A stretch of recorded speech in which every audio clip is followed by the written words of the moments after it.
She stood at the gate, clutching her phone like a weapon. I said open it.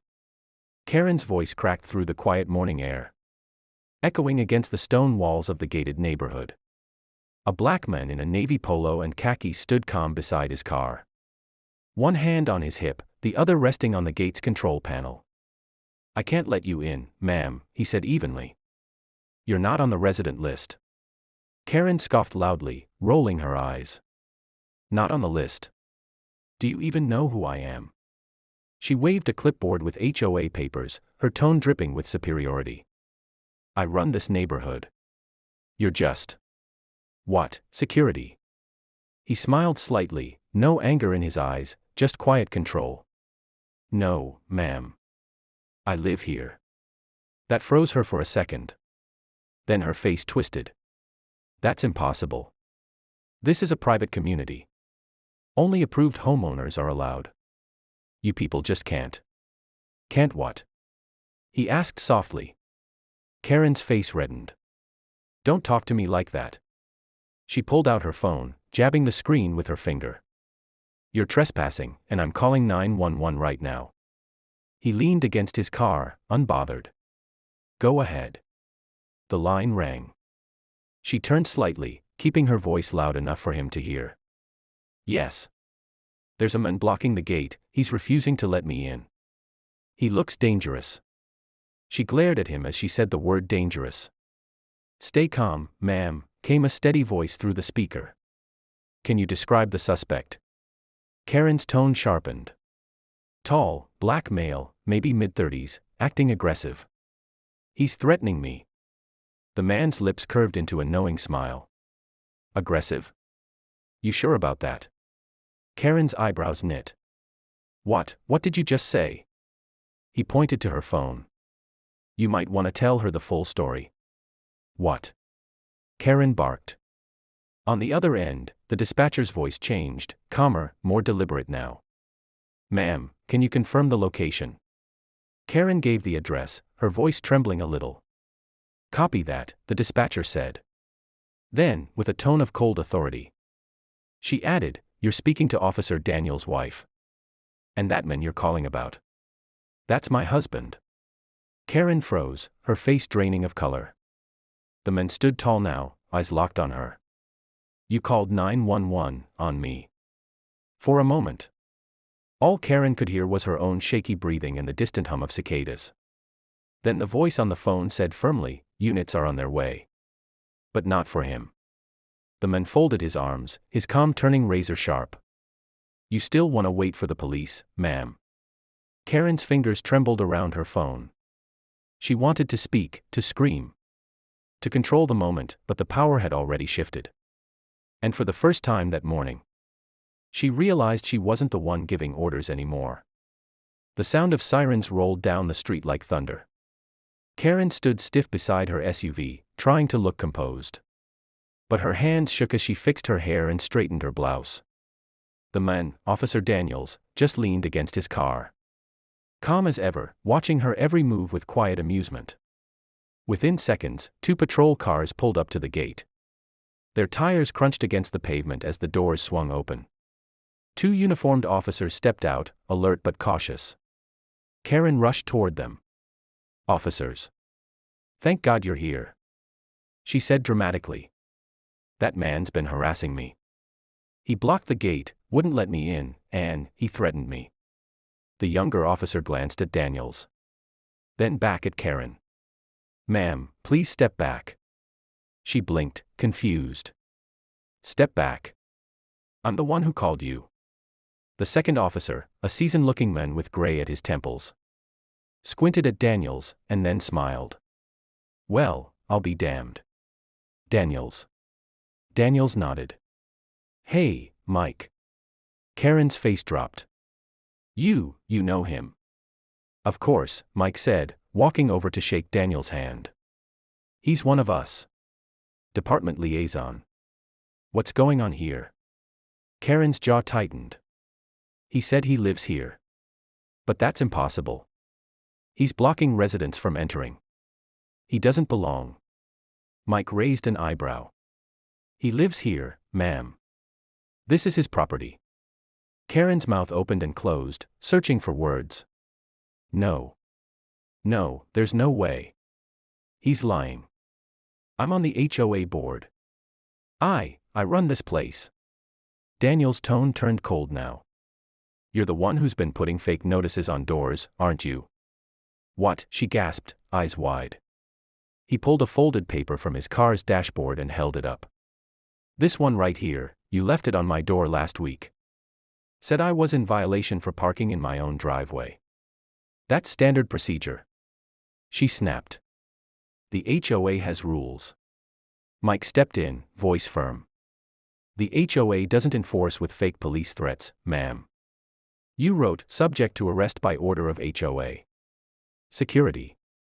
That's impersonating law enforcement. Karen's color faded fast. I didn't mean it like that. Daniels tilted his head slightly, almost smiling. You meant it exactly like that. Just then, his phone buzzed. He answered it, and Karen froze again as she realized who was on the line.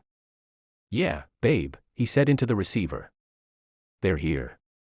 Yeah, the same woman. Okay. He hung up, eyes never leaving Karen's face. My wife just checked the 911 recording. You filed a false police report. Karen's throat tightened. False, what? No, Everything you said, he cut her off, was a lie. A silence fell over the scene. The officers exchanged a look.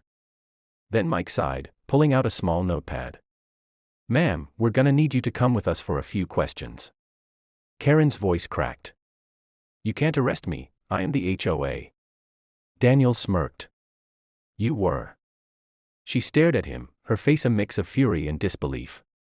This isn't over. He leaned closer, voice low. You're right. It's not.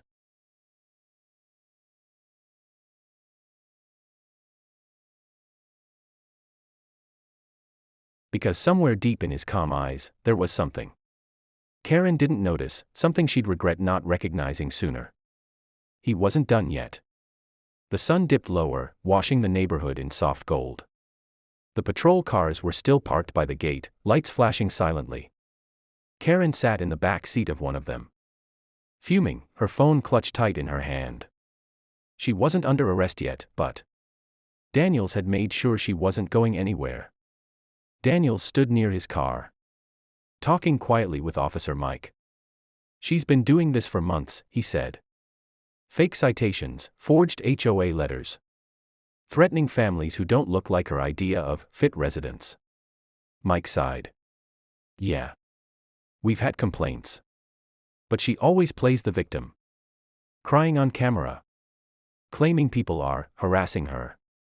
No one's caught her in the act. Daniel's eyes narrowed. I did.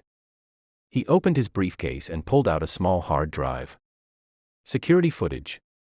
From 3 nights ago. She was on my lawn with a flashlight and a can of spray paint.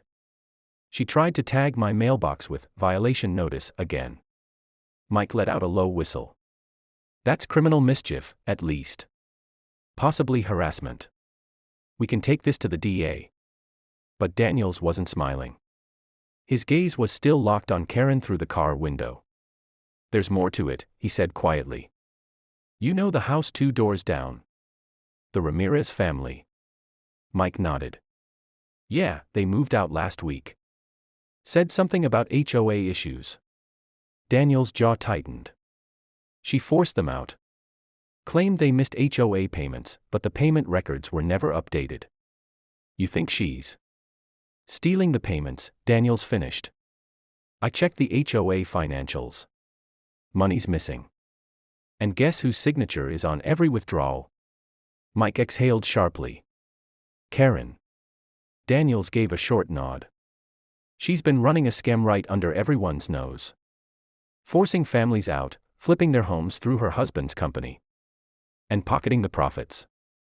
At that moment, Karen suddenly stepped out of the patrol car. I'm not staying in there another minute. She barked. You can't detain me without charges. Mike turned toward her. Ma'am, step back. But she wasn't listening. Her voice was high, trembling between anger and panic. You think you can humiliate me like this? I own this neighborhood. My husband. Daniels interrupted, cool and deliberate. Isn't your husband anymore, is he?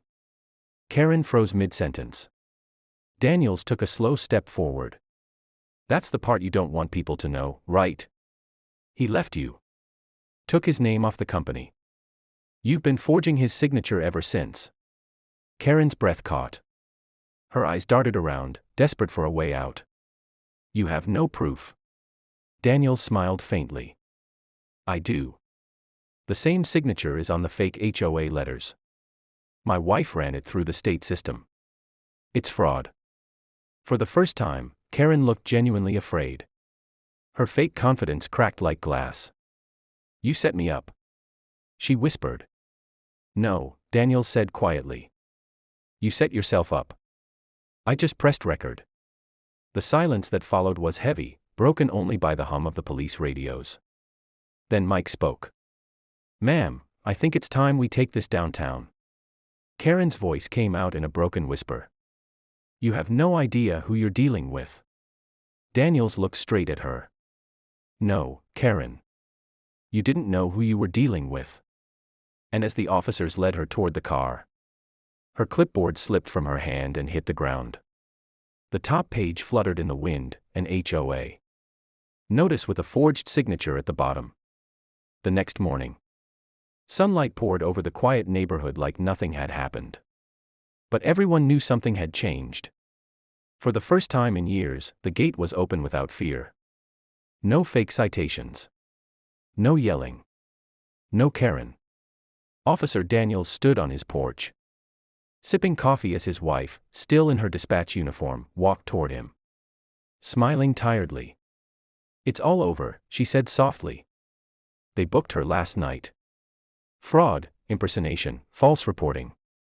She's facing real time. He nodded slowly, staring across the street where a for sale sign had been taken down from the Ramirez home. Good, he murmured. People can finally breathe again. His wife leaned on the porch rail beside him. You know, when she called 911 yesterday. She sounded so sure of herself. Like the world would bend for her. Daniel smiled faintly. Yeah. That's the thing about people like her, they think control makes them powerful. She looked at him, curious. And what makes you powerful? He glanced toward the gate, where a few kids were riding their bikes freely again. Knowing when not to lose your temper, he said. And making sure truth does the talking. Just then, Officer Mike's car pulled up. He stepped out holding a folder. Morning, Daniels. Thought you'd want to see this. Inside were photos and documents, proof of everything Karen had done. The fake HOA accounts, the forged signatures, the missing funds. But on top was something else, a petition. Residents signed this morning, Mike said. They want you to take over as interim HOA chair. People trust you now. Daniels chuckled under his breath. Me. I'm not built for politics. His wife smirked. You said the same thing about marriage. Mike laughed. Think of it this way, at least this time, nobody's calling 911 on you. Daniels grinned. Let's hope not. He signed the document at the bottom and handed it back. All right. Let's fix what she broke. As the patrol car rolled away, the neighborhood seemed to come alive again, families walking dogs. Kids waving, the sound of peace returning. Daniels took a deep breath and looked up at the flag flying near the entrance. It caught the morning wind, bright and steady. He smiled quietly. I didn't fight for this country, he said, almost to himself. Just to be told I can't live free on my own land. His wife reached for his hand, squeezing it gently. You didn't just fight, she said. You reminded everyone what freedom really means. The camera would have pulled back right there, the open gates. The morning sun, the sense of calm justice after chaos. Karen's house sat empty now, her clipboard and fake notices gone for good. And the message lingered long after the scene faded to black. Power doesn't come from control. It comes from truth. Justice served, freedom restored, emotionally satisfying.